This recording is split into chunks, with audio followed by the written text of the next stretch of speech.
Darren, first of all, now you've had time to reflect on the midweek game. How do you look back on that goalless draw? Like a goalless draw. It's look, defensively very strong. When I look at the facts around the game, like the numbers, and we get sent all these flashy reports and things, the actual statistics make it look a better performance than maybe what aesthetically it looked like. You know, I think we made something like 150 extra passes than any other game. We reached 60% possession, and what we didn't do is we didn't convert that time spent on the ball probably into some not better chances, because we made some really good chances, but more of them. And then when it went down to 10 men and they went very, very deep, that made it a little bit harder for us to use our athleticism, which we rely on heavily. It just made that a little bit more difficult. There was less room in behind. But I think 3 clean sheets in 7 is something to be positive about. I thought the attitude of the players was incredible, absolutely incredible. It's a really I've never had a group bond like this. Maybe because none of them have got like families, wives, and they're just together all the time. No, it's. I always think a clean sheet's always something good to build on. Yeah. How are the squad after that? I mean, did you come out of it unscathed? I mean, I guess that's one positive. There was some. We actually had 2 or 3 with cramp on Tuesday night, so we'll find out the fallout of that today, this afternoon when we go out and train. But they looked okay in the evening. Mitch Rose was playing his first game for probably over a year. I thought he should have only played an hour really, but his attitude was incredible to that performance. Quickly again, I think Quigley was one that may have had cramp, but I think he's played every minute of every game. So I'll cut him a little bit of slack for once. And what about the longer term, the Mark Littles, the Ruben Reeds? Is there any update on their situation? No. We're still looking at December really for Reedy and Mark. Maybe Reed first, then Mark. Wilkinson, I don't think is too far off. Maybe back end of the month. Yeah, that's it, isn't it? Yeah, I mean that would be a big boost, wouldn't it, to get Luke back? Well, all 3 of them. I mean, they're the 3 most experienced players. Of course, they're 3 of our better so-called players. And what we've got to try and do is we've got to try and make sure that we're in a competitive position for when they come back into the squad, because they will make a huge contribution to whatever we do in the second part of the season. But Mark in particular, with his standards, his voice, and all the qualities he has as a leader. Ruben, Sam, Luke, all 3 of them are big leaders for us. But I must say, in their absence, it has projected more leaders out of a young group. And Dale and Josh have been incredible with that. Mitchell's a big personality. Joe Quigley's come out of himself to become a bit more of a leader.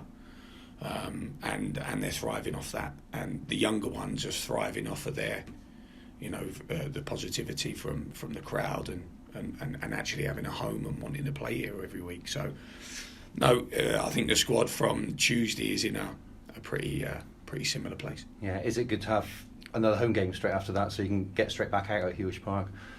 Yeah, look, we played less games than anyone, so we're enjoying playing games. I don't think it matters home and away. I would say probably our experiences, because of the Stockport win away from home, have been probably higher than our experiences at home in terms of performances, but I think that's natural. I mean, we were so good at Stockport, so very, very good, that it probably jumped expectation a little bit higher than what it maybe needed to have been. But the attitude of the team that day and for all of the games. Chesterfield first half I thought was poor. I thought we de-energised. And that's all I'm really looking for from this group. This group has to just be very organised, have a really great attitude. And then everything else that comes on top of that is a absolute bonus. Yeah, it's Notts County next up, still one of the big names in this division. There's a few of them though. What sort of a game are you expecting from them? They've had time to settle now under Ian, and Ian's a very progressive football coach, and they play in that progressive way. Lots of rotation. Excuse me. Lots of overloading of certain areas. Lots of it's a possession-based team, and he's had time now to mould that into his way and with his types of players. And I know they're coming off a couple of maybe out of character results. So that wounded animal type scenario comes to mind now, and it means that we're going to have to be at our very best. I think the Maidenhead game to the Notts County game is to the moon and back in terms of difference. The Notts County game to the Altrincham game, that's a little bit more of a closer opponent in terms of styles and traits. I mean, Maidenhead, I've never seen a team so big in my life. When Mitchell Rose was marking Nathan Bliss, it did look quite funny in the height difference. I think Mitch is 5'11". He'll say 6 foot, but he's 5'11". And Nathan's 6'6", and it did look strange, but we had massive Josh Staunton as well. So, and I mean, you look at their form. You already touched upon it. Really, they've lost last 3, and it was a tough defeat for them, wasn't it? In the week when they were 2-0 up, had a man advantage, still lost 3-2. So, I mean, you mentioned that wounded animal kind of team coming in. I mean, I suppose you have to sort of compensate for that. You have to be aware of that, don't you? Aware of that kind of dangerous potential. I think we have to be more aware of our own things because we've not had as many games. We haven't had as much practice. Yeah. So we're still finding our way. We're still finding the components of the team. I'm still looking at, we looked at Barnet, not Barnet Football Club. We looked at Jordan Barnet on Tuesday night at left midfield. I thought he did really well. Very, very dynamic, explosive. So all those little things we're still kind of touching base with, finding our feet. And we've got to make sure that, again, we're very organised, incredibly fresh and fit. We've recovered from Tuesday. And every team goes through these periods, whether you're Notts County, Wrexham, Yeovil, Dagenham, South. We're all going to go through it. I wish we could all win every game, but unfortunately we can't. So these periods in the season are always round the corner, and always round the corner in a more positive, optimistic light is a fantastic run. So we'll wait and see which one's around the corner for us. Yeah. Good luck, Darren. Thanks for your time. Thanks, mate. Thank you. Morning. Morning. Afternoon. First of all, 4 games at home, you'd think would be beneficial to you. Yeah. But having said that, does it not create extra pressure on you in the sense that the fans will be expecting home wins, and you've got to come up with the goods? Yeah. Yes and no is the honesty. I think I've always said this. There's always an expectation here with supporters. I've alluded to when I came here with Steve Nidge, and there's always a feel and aggression of you got to show up today, and I've always liked that. And I think when you're dealing with the Charlie Lees and the Carl Dickinsons of this world,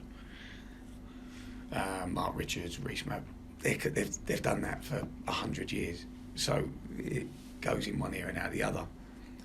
But with this new team, we have to be so careful that we remain positive with them, because it's young. I mean, they're experiencing these things for the first time. Young Daniel Moss has been on a training pitch since he was 8 years old. He's never played in stadiums with people in them. He's been in under 23 games, behind closed door games, and all of a sudden he's got 3,000 wrapped around him, and every good thing is applauded and endorsed, and everything negative is frowned upon and hit home with. So we've got to try and stay positive with this group, because they're absolutely brilliant people, and they're trying so hard to execute what we have to do in order to win games. And the moments, all of their best moments so far, the players, would have been the connection with the supporters at Aldershot, Stockport, even Tuesday night, the Thatcher's End at the end was magnificent, absolutely magnificent. Even losing last week at Boreham Wood, the applause and the appreciation the players got for their efforts was so heartwarming. And they're the types of things that are going to really push the group along, because it will just give them that feel all the time that they can go and perform. Creative players like Sonny, Tom Knowles, they need to know that making a mistake, they're not going to get battered, because creative players have to take risks, and sometimes they take risks and it comes off, and sometimes they take risks and it doesn't come off. But they've got to feel like they can, and that's so important for us. And so those 4 home games, that's what we've got to try and create here. We've got to try and create an interaction that is really positive, that is that develops their confidence along with what we're trying to do behind closed doors, and they feel like they can do those things and be, you know, rewarded for those things. So I think that's the biggest thing out of the 4 games. That's what I looked at. Now, obviously, the culmination of the 4 home games is the biggest derby this club can have in a brilliant competition. So you know, we're gonna be building up to that. Do you think that, you know, the way it's going is backing up the theory? Everyone says, you know, it's a very difficult league to get out of. Chuck in the FA Cup as well, but I mean, you've got Grimsby coming up at some stage. You've got Notts County. You've got Weymouth. They're all bloody hard games, basically, aren't they? Always. Just, you know, always tough games, no matter the changeover in squad. and like I said, this is a squad that we've put together because we felt this is what you know, the supporters wanted. It's definitely what we wanted. We wanted a fresh kind of outlook and attitude to it. Players like Dale, who I've worked with before, they've given it a fresh outlook and a fresh voice in the change room. No one understands what he says, but he's fresh. There's an invigoration to the room, and we've got to make sure we keep pushing these forward, and they keep learning. And there's so much learning these young people have to do. The year 1 team was like a ready-made, go get back up team. Mark Richards, Charlie Lee Collins, Dickinson, Wilkinson, Stuart Nelson, Craig Alcock. They needed no coaching. They just needed to be as fit as possible, get down the tunnel as motivated as possible. And that worked for them because of the time of their career that they were in. This team needs support, it needs development, it needs coaching, it needs reassurance.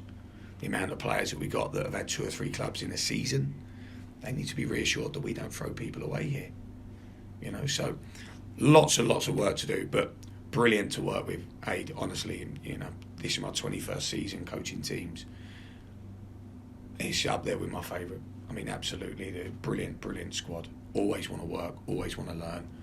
Great attitude. See Barney's attitude when you come on Tuesday, when you got left out of the team for the first time. The attitude was unbelievable. Go on, enthusiastic. My mates are out there. I'm going to play football with my pals, and that's what's making it enjoyable. But we got to address every game and every test and every opponent in its own merit, and make sure we try and select the right players in the right moment for the right game. When you looked at Maidenhead the other day, and they probably is similar to Chesterfield as we've played so far in terms of the manliness, experience, size of them. You know, it's using people like Sonny and Knowles and Barnett appropriately. Worthington, of course, and trying to get the right mix for the right game, and not look back on the Monday and think, maybe I could have played him, maybe we could have done that if we'd have known this or known that. So it's a very fine line that we're treading all the time. But whilst we're so organised defensively, and we have been, I think we've got the best record in the league, haven't we? Yeah. So, you know, we're the best organised team, and to be organised you have to run. So you can tell how hard the players are working and their attitude to defend it. And hopefully in time that header that, you know, Gorman played Quigley in first half of the header, those moments will turn and you end up winning 1-0 and everyone's delighted. 1-0, still 1-0, isn't it? Exactly right. The Football Association, or the FA, one of them, are getting concerned about the number of top-line players that are not having COVID jabs. Are you having a problem with that here in the play? I mean, I know it's down to the players at the end of the day. Absolutely, yeah. I just wondered, whether it was a potential problem. Put it that way. No, we it's quite funny because every now and then we'll get especially the older ones. I know there's not many of them, but they'll come in and say, my son, daughter's got a cough. They've had a PCR test, and we just lock down the building. So the other day we had a phone call. Players were already in. I just kicked them all out. They all had to go and get changed in their cars. They all had to get away from each other. They can be together outside because they're the guidelines, and we just try and prevent as much interaction in an enclosed or an unfiltered environment as possible, and then we work off of that. And if they want to have their injections, it's up to them. It's their body. You can't hold them down and inject them. No. So if I've had mine because when I had COVID, I was an absolute mess. So I don't particularly want. I would like to think if that could be when I get it again, then it will be a matter of when, not if. If I've got to go through that whole process again, if I can do it 10% in a healthier way, give me whatever you got, because I didn't like it. I had a really bad time with it. So that I had my injections through fear, really. Scares the life out of me. Like most of us. Yeah, over definitely. A certain date line. Absolutely. But Are you saying I'm old? Sorry? No, it's fine. He did, didn't he? He did, yeah. But I mean, without naming names or numbers, but I mean, have you got a majority that have had it, or is it a majority that haven't had it? I think the majority have had it. Right. I think some of them, it's just coming into their age band of 12 and 13. So I think Sonny might be ready to have it soon, but yeah, I think most of them have had it. I know. Yeah. I must admit, I could never understand why people don't have it, but I mean, it's just a way of thinking, I guess. Well, yeah, and look, I can understand it in certain, because it's been put together so quickly. It has been put together so quickly. It had to be, I know. But I think there's still a bit of confusion around it. The amount of people who say, my niece has got COVID, I was with her on Tuesday, but it's okay, I'm double jabbed. No. You can still get COVID. Yeah. You just hopefully won't die from it, because they're trying to take the severity out of the illness. Yeah. So I still think there's a lot of confusion around it. I think there's still a lot of uncertainty, but it's new. Anything new is, is difficult, isn't it? Well, I'm having my bum. Your bum? my booster. You're having your bum booster? Yeah. I definitely don't need that. Yeah, next week. So We don't need to talk about it either. Yeah, I know, yeah. Thanks for bringing that up. Best of luck for the weekend, Darren. Thanks, mate. Hey Darren, how you doing? Good, thank you. So you've got 3 games in a week coming up. Is this going to be potentially your biggest test so far this season? Yeah, it'd be like 50% of the games. So it's absolutely. I mean, the only real sort of run we've had like that has been the Saturday, Monday start of the season, which we started late, and then we played on the Monday, I think, at Aldershot. So that was it. But and I always felt that the players progressed very well from game to game physically. I remember coming in on the Sunday after the Kings Lynn game, and the whole energy felt different, even though they should, scientifically they should be at their most fatigued on the Sunday. There was a freshness to us, almost like we've got that one out of the way. So we're coming up into a new test where Tuesday, Saturday, that'll be the first time, and I'm sure we'll take a few bumps and bruises from it. But that's what the Seymours and the Dyers and the Mitch Roses, that's what they've been brought in for, is for those scenarios and that mountain of games coming up. But no, we're very much looking forward to it. Like I said, this group is really unique in that way. They really do attack these games. The young people, they want to be out there. They want to be making a career. They want to be aspiring to their potential and their ambitions. So, that's a great thing about having these young lads around, is that they make you feel younger. So, but no, they're good games. I'm really looking forward to Notts County on Saturday, because we've not come again. I've not. First of all, met Ian before, so it's always nice meeting new people. and I've not come up against one of his teams, so automatically when you play Alan Devonshire's team 3 or 4 times, you kind of get an idea. When you play a Darren Sarll team, you kind of get an idea, and so we'll start to kind of develop that knowledge base of who we're playing. But the squad, as I know of the moment, is in a good place to, it's got a good foundation to attack these games coming up. As long as we can keep clean sheets, we've always got a chance.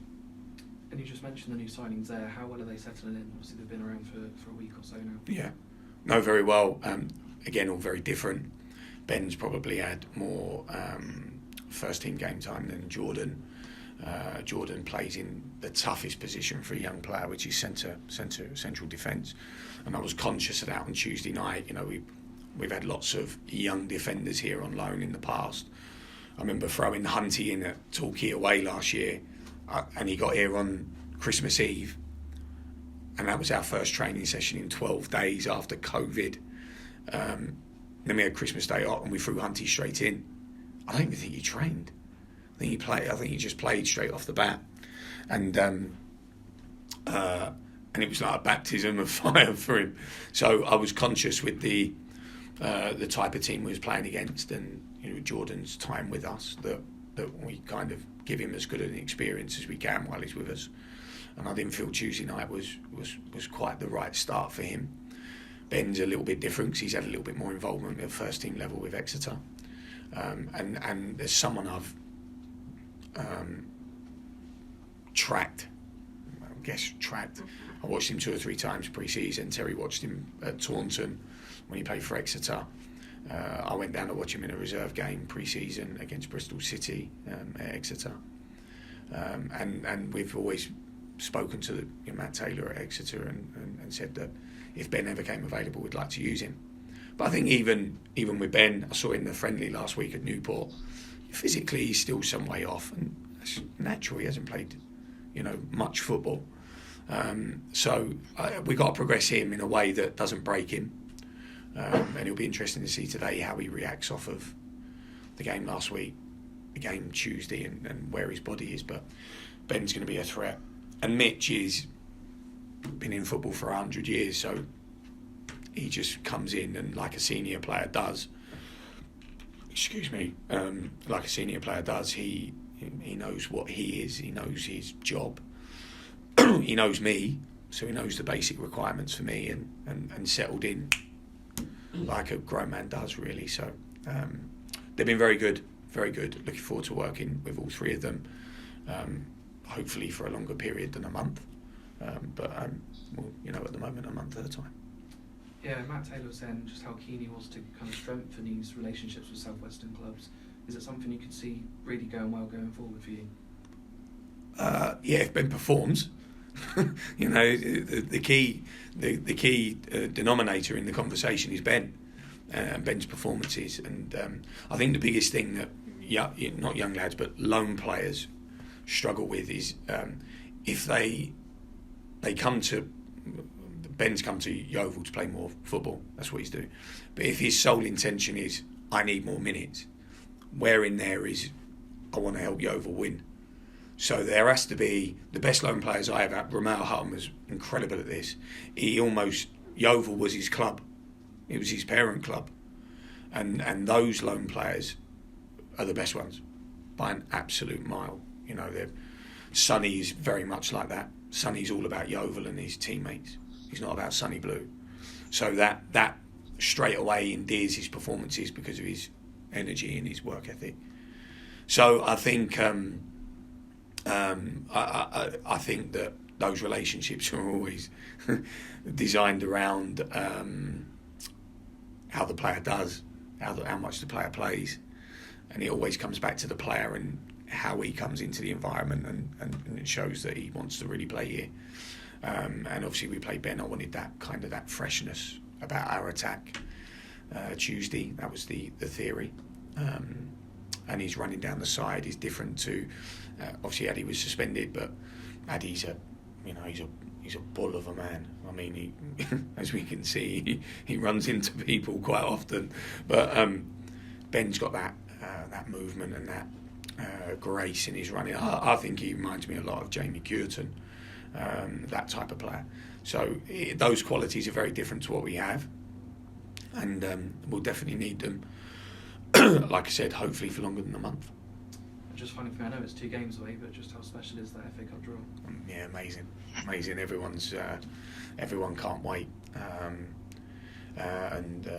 You know, I've read a couple of articles Brian has done at Weymouth, and Brian's obviously very much looking forward to it as well. So, yeah, I think there might be a few sparks in that one, probably led by Gorman. But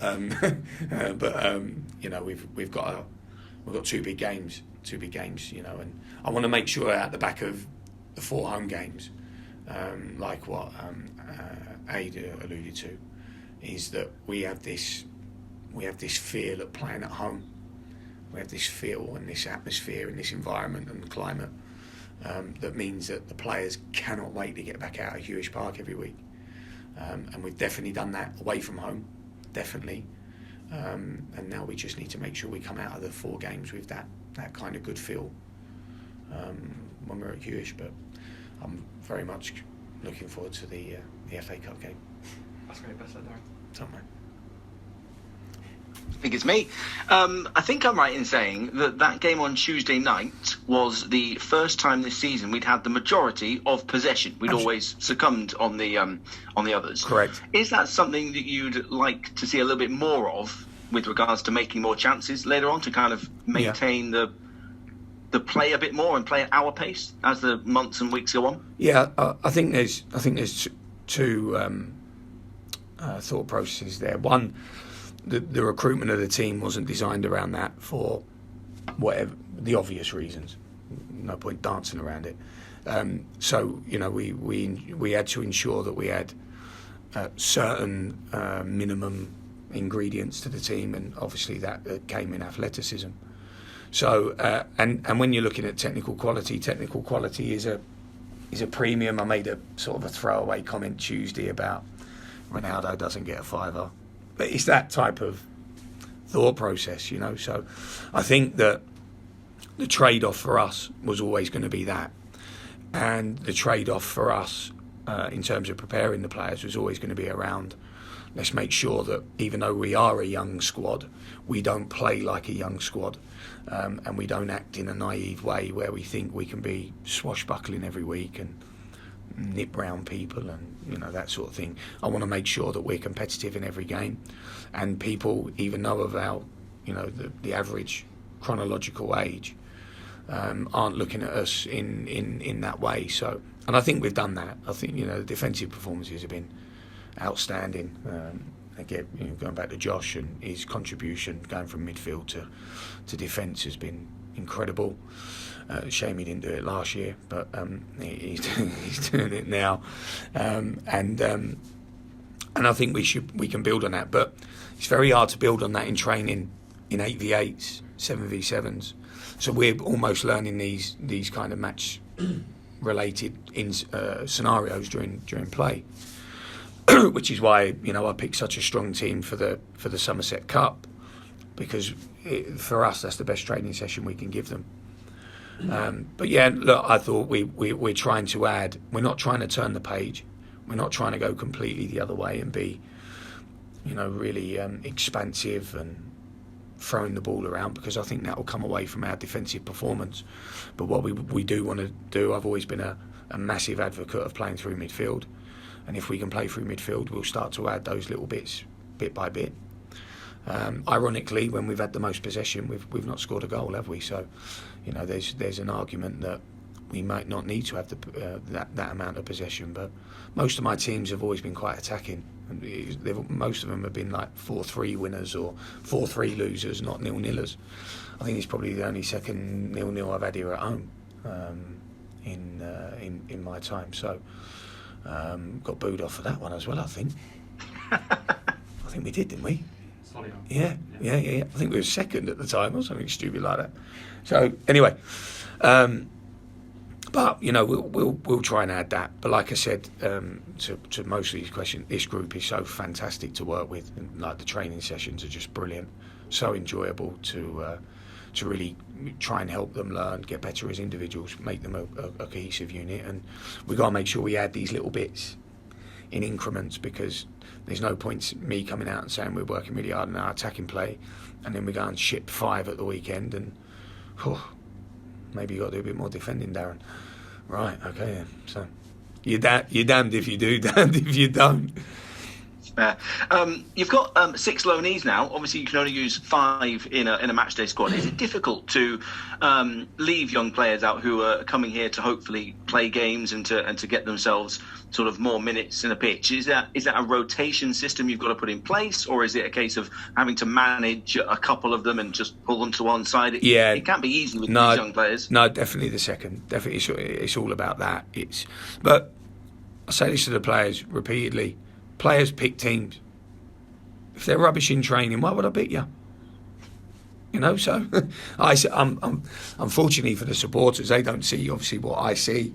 And by the way, they're more than welcome to. Every training is an open session. Every session's an open session. So if they ever wanted to come and watch training, they're more than welcome to. But when you get you start to develop almost like an intuition about when players are poor in a week, what does that look like on a Saturday? Is that consistent? Is that inconsistent? Is that a one-off? Does it matter? Yes, no. So you start learning all their traits and their kind of their weekly habits. But I've never had a problem dropping players. You know, I've left all of my captains out here at some point in big characters, and I had a funny story at Stevenage with Glenn Roeder, and I won't name the player. I had to leave a very, very good, experienced player out of the squad away. We went away to Accrington, and it'd been so good for us the year before and helped me get the job. And I said to Glenn, I'm quite nervous about leaving this lad at home. And Glenn, in his robust way, went, try telling Di Canio he's dropped. So I always try and put things in perspective. I've never really had a problem since then leaving anyone out. It's just, unfortunately, you can only put 11 down the tunnel to start, and stupidly only 5 subs in this division. It's obvious that all the brilliant athletes in the game play in the National League, and we only need 5 subs. But it's it's just one thing. I'm just honest. I'll just tell them why and where I think they could be used. You know, Sonny's the best example of it, because while Sonny keeps sort of growing with us, I think he's certainly suited to a certain type of game. So it's just all about talking. That's all it's about. With regards to the loanees, have you sought any permissions regarding the FA Cup yet, or is that a conversation to have over the next couple of weeks? Which ones do we know we can and can't use? Yeah, I think we know we can and can't use. You're not going to tell us that? No, because it just lets Weymouth know, doesn't it? It's not that I want to keep it from you. It's us managers, we dig into every interview possible to find out any sort of extra information. So, yeah, I'd rather keep that one to myself. No, that's fine. And there's just one other player I was going to mention. Morgan Williams, we saw him in the Somerset Premier Cup. Yeah. He looked like he was an absolute shoe-in to go into the heart of defence alongside Max Hunt. Is he okay? Is everything okay with him? Or he took an injury that night. Okay. In the last minute, he landed awkwardly and his knee moved in an unhealthy manner. I think he'll be maybe another 2 weeks. Sorry, I didn't speak about that earlier. He's like the short-term one, but the only really positive, if there is a positive to these injuries, is that they're all happening during games. They're not happening. Last year we had too many on the training ground, and that's you know I set the conditions on the training ground, so that should really fall on me. But it's their fault this year. These things are happening in games, and they're happening to the highly committed people, very committed people. So we just need to, like I said, we need to be competitive. We need to make sure we stay in and around it. And then adding Mark Little to this group is a big plus incentive. Ruben Reid, huge incentive. Wilkinson, Morgan Williams, they're all big players for us. So I think, if we can make sure that we're in this under the radar type position when they're all back and fit and we've got a fully available squad, and you never know, maybe a decent cup run can fuel some additions. Then yeah, I think we will have a right old chance, second half of the season. Brilliant, that's all from me. Thanks very much. Thank you.